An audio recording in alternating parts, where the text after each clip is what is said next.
একদিন সকালে রাজা কৃষ্ণচন্দ্র হাঁটছিলেন রাজবাগানে। হঠাৎ তিনি দেখলেন একটি সোনালী খাঁচায় এক টিয়া পাখি কথা বলছে। রাজা অবাক হয়ে গেলেন। রাজা বললেন, এই টিয়াটি খুব বুদ্ধিমান। আমি চাই আমার সমস্ত মন্ত্রী একটি করে কথা বলা টিয়া নিয়ে আসুক। যার টিয়া সবচেয়ে ভালো কথা বলবে সে পাবে সোনার থলি। সব মন্ত্রী নানা জায়গা থেকে টিয়া কিনে আনলেন। কেউ অনেক টাকা খরচ করলেন, কেউ দূরে গিয়ে পাখি আনলেন। গোপাল এলেন একটি বাঁশের খাঁচা নিয়ে, কিন্তু সেটা ঢেকে রাখা। রাজা বললেন, গোপাল, তোমার টিয়া কোথায়?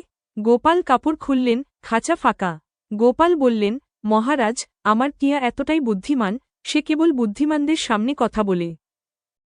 সবাই হেসে উঠলেন। রাজাও হেসে বললেন, আবার বোকা বানালে গোপাল। গোপাল নম্রভাবে মাথা নোয়ালেন। রাজা বললেন, কোনো টিয়ার চেয়ে গোপালের বুদ্ধি বড়। সেই সেরা। গোপাল পেলেন সোনার থলি। গোপাল দরবার ছেড়ে যেতে যেতে বললেন, যার নিজের বুদ্ধি আছে তার টিয়ার দরকার নেই। আবার সবাই হেসে উঠল।